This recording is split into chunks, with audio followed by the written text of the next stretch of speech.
Welcome to the Resilience Report, where we go beyond the headlines to spotlight the trailblazers redefining sustainable business. I'm your host, Lauren Scott. In each episode, I sit down with ecopreneurs and lighthouse leaders, visionaries, who are tackling our planet's toughest challenges and proving that business can be a force for good. Thanks for joining me as we explore what's possible and what's next on the path to a more resilient future.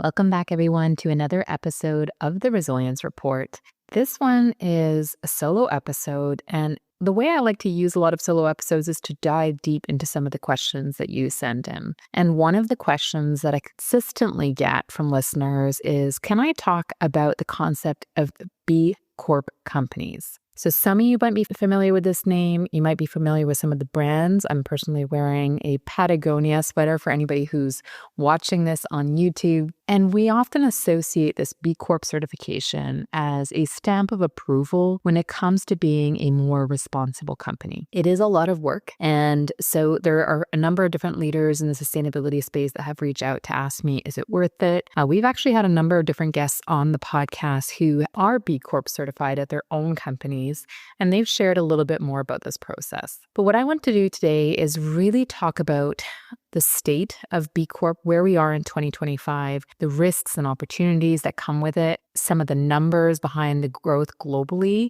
and then really what you need to keep in mind as a business leader if you're thinking about implementing it at your own respective company. So let's start at a really high level, again, to explain what B Corp certification is and why so many companies are pursuing it when it comes to sustainability. So first of all, we all know that right now it's a little bit of a Wild West. It probably has been for about the past 5 years or so in terms of companies making sustainability claims, whether it is on the environmental, social, or governance side of ESG. And where we've really seen deep value and appreciation is certainly through third-party validation. There were a lot of claims that have been made over the past 5 years or so, and we have definitely seen value with these more serious stamps of approval. So let's start things off really high level. If this is the first time that you are hearing the term B Corp certification. B Corp certification is certified by a third-party nonprofit called B Lab. It is only issued to companies that meet specific standards when it comes to social and environmental performance, accountability, and transparency. It signals that a company is both legally and operationally committed to making a positive impact for all stakeholders, not just shareholders, and really doing so in a way that balances both profit and purpose. So who is the third party who validates B Corp certification? It is a third-party nonprofit called B Lab who looks at the social, environmental, legal, and transparency pieces of your business, has multiple criteria across the board that they then evaluate against and see if you can be certified. This is a certification that is also great because it's not one and done. You really do have to apply every 3 years. And in the next section, I'll talk a little bit about some of the more recent changes that have been impacting businesses. But every 3 years, you have to apply. Again, it's quite a lengthy process where you're evaluated on different criteria and you need to have at least a minimum score in these different areas. So just how prevalent is B Corp certification globally? We have actually just passed the 9,500 companies who are B Corp certified, and that is across over 100 countries and 160 industries. So that is actually close to representing 1 million employees globally. And yet it sounds like a lot of different companies have been certified, but know that almost 40% of applicants don't actually pass the certification. So again, this kind of showcases the rigor that goes into securing B Corp certification. So again, we know that many companies now around the world are B Corp certified, and yet when we've been speaking to past guests, they have been the first to say that the reapplication process for many of them that are already certified is actually changing quite a bit in 2025 and beyond. So what has changed and why does this matter if you are a leader tuning in, you're thinking of applying for B Corp certification? Well, the number one thing is that B Corp is moving from a purely points-based system to one where you actually have to have a minimum score in 7 different categories. So these 7, what they're called impact topics, include purpose and stakeholder governance, fair work, JEDI, which is justice, equity, diversity, and inclusion, human rights, climate action, environmental stewardship, and collective action. So all 7 categories now require a minimum score in order to secure the certification. So you can't really lean on points on one of the other sections, the impact sections, in order to necessarily be certified. You really do need to have that minimum coverage across the board. So you might be asking yourself, why is B Corp doing this? Well, certainly there are the changing regulations that are helping shape a little bit the approach of the organization, but then it's also really adding in this additional layer of credibility. We know that this is such a sensitive time when it comes to sustainability. I think a lot of people were feeling like there was a lot of greenwashing going on. And so we're certainly seeing some of the pendulum swing back when it comes to ESG. And so this is just adding that extra layer of rigor to make sure that those who are being certified are truly well-rounded. Another point that is really important with some of these changes in 2025 is that the organization is looking for continuous improvement. So you can't really just get your score and then every couple of years, every few years when you have to renew, just get that same score. They really want to see that you're not resting on your laurels and that you're trying to make this progress with time, which I think is really where we're all trying to go when it comes to sustainability, is see how we can have measurable improvements with time as we learn how to do things better. So you might be asking yourself, well, what is the payoff? This is a lot of work and it sounds like it's only getting harder. So what is the value in it for me as a leader as I approach possibly pursuing B Corp certification? Well, certainly the business value is increasingly being tracked with the longer that B Corp is in place. So we're able to see the ROI of those organizations who are investing is not so much in the certification itself as actually meeting those minimum needs and criteria to be able to then be certified. So a good example of this is in the UK, because it is the number one market with companies that are B Corp certified. It's actually over 2,400 companies just in the UK alone that have pursued this certification. And what we're seeing is that the financial returns of those organizations who have pursued B Corp certification is actually higher than those that have not. This is true even more broadly in Europe, where we're seeing that the revenue growth of those B Corp certified companies far outweighs their peers when it comes to year-over-year revenue. It's always interesting also to see which companies are necessarily pursuing B Corp certification.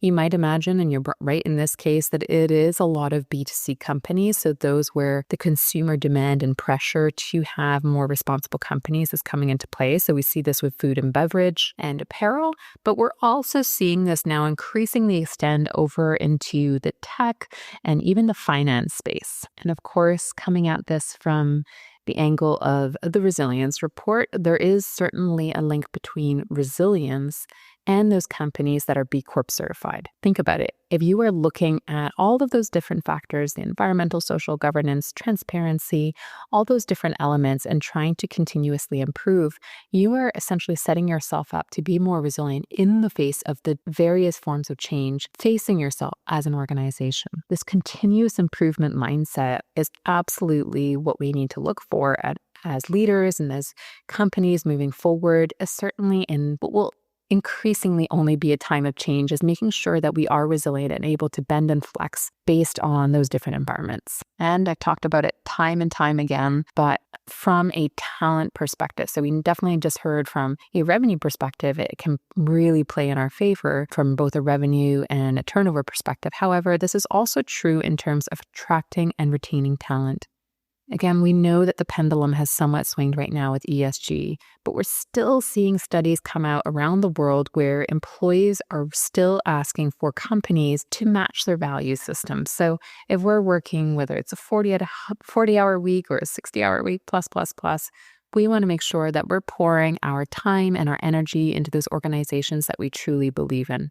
So for maybe right now, and we are back to maybe more of a hiring market versus the employee or the applicant market, we still know that from a retention standpoint and turnover employees is absolutely always one of the most expensive things for a company. We know that things like B Corp certification can help rally that energy of your associate base in terms of working together. Of course, no system is perfect. So now let's look at the risks that kind of balance out the opportunities and see what those might be for businesses and leaders, especially in 2025 and beyond when it comes to B Corp certification. So the number one thing is certainly my number one concern when talking to sustainability teams, which is the resource burden. We know that any application, especially when it's this thorough, requires a lot of time and energy. For example, if we're seeing it with other third-party certifications like SBTI, which looks a little bit more at the emissions sector and just overall scope 1, 2, and 3, we know that come the time of year where your reports are due, it's all hands on deck, everybody trying to get the information. This is very similar for B Corp certification, where you're going to be having multiple teams getting together and trying to get the data together. So very resource intensive. There's a little bit of a reputational concern at the moment because there were some companies that were pursuing B Corp certification that might have tainted a little bit their reputation. Most notably in fast fashion, we saw a couple of companies go and pursue this, which certainly has made some of maybe the more strict followers of sustainability question the actual value. There's also the risk, we do know that this is true, that sometimes when you make those bolder commitments and claims, then sometimes there is a little bit of a reputational risk if you are not able to uphold that level of credibility moving forward. So I would say it's a little bit less so in that you have to put in the work before you get certified. But then as you move towards that recertification, it's certainly something to keep top in mind. Then we also talked about some of the regulatory changes. We know that right now the pendulum is swinging a little bit. And so it's really trying to weigh, okay, well, is this absolutely necessary to have the certification if there's maybe a little bit of a regression in terms of sustainability criteria? I would say that's to be taken with a grain of salt because maybe while we're seeing ESG be a little bit less of interest in certain markets right now, this isn't meant to say that this is necessarily going to stay the same. We have historically always seen kind of this ebb and flow.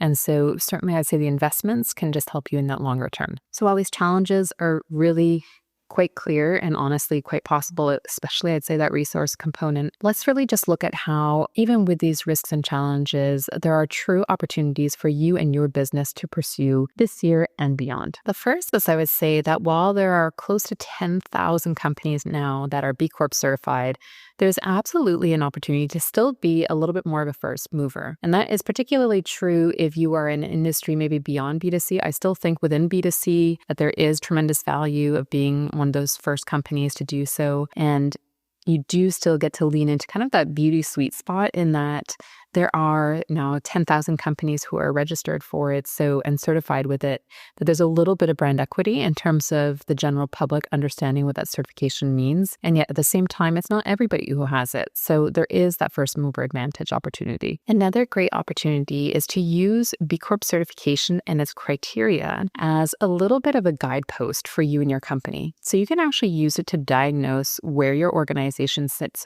right now in terms of some of these important criteria. This can set you up for success, obviously, with the application itself, but then just overall best practices of your organization. I've heard a term from one of our previous guests who actually referred to this as be curious. And they were saying that this is when you just kind of want to dip your toe in terms of B Corp certification, that there are a lot of local chapters that you can actually go get more information from before you do the full application process, where you can hear a little bit about what worked for them and maybe some of the tips and tricks that they can help you with. Another great opportunity that you might not be thinking about is you can actually access the full ecosystem of B Corp certified companies.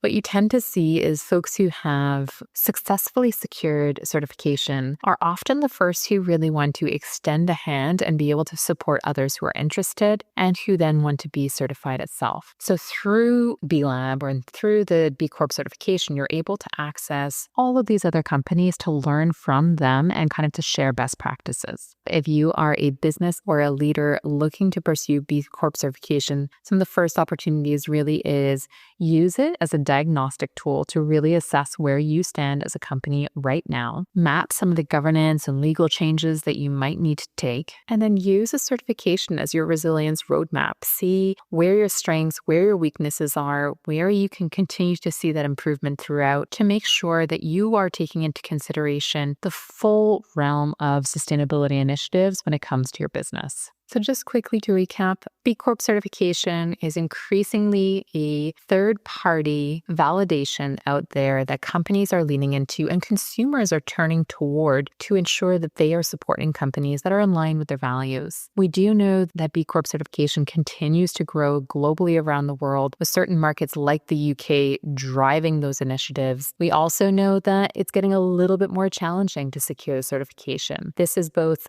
good and bad, maybe not even bad, but more challenging. We know that the good side of it is that consumers, again, are becoming more familiar with the certification itself. The challenge we are seeing is that perhaps at least the old way of B Corp was being applied to some companies that were a little bit questionable in nature. So this is probably some of the factors that is leading to this tightening up of the certification process itself, which we know in turn has its risks and opportunities. We know that because it is now becoming a little bit heavier of a certification, even for those companies who are just going to go recertify. And we know that it is a little bit harder. This can be a bit taxing on human resources. But again, the organization B Lab, who is organizing all of this certification, they know that by doing so, it's not only helping us as companies to be more resilient going forward through these more stringent practices, but it's also allowing us as consumers to be able to truly trust their stamp of approval. Furthermore, with this new model of kind of the minimum score across those different impact areas, as well as the need and requirement for continuous improvement, will help us all collectively be more balanced across the board and continue to pursue and do better as we know better. So I hope this helped a little bit more learn about B Corp certification. Again, this directly came from a podcast listener question who wanted to know, is it even worth it doing it in 2025? Hopefully this gave you a little bit of background as to the positives, maybe some of the challenges and what's been changing. If you're hearing some of your friends who are working with B Corp saying, oh, 2025 is getting a lot harder, now you understand why. You also understand why the organization itself is doing it. So hopefully this gives you a more informed decision to be able to explore. Again, you can go back to that concept of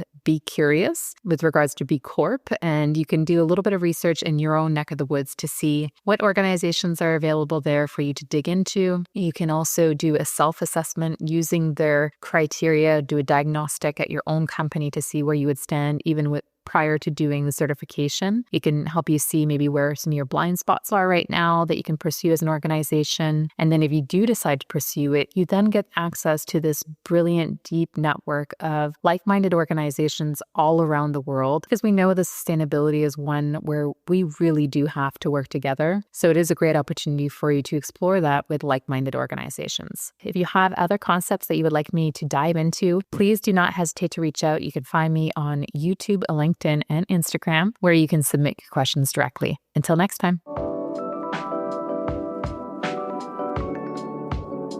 I hope that you've enjoyed this week's edition of the Resilience Report. If you would like to hear and see more, be sure to check out @The Resilience Report on YouTube, Instagram, and LinkedIn. Until we connect again, remember, even on the darkest of days, we all have the opportunity to be a lighthouse for others as we collectively pursue better, more resilient business.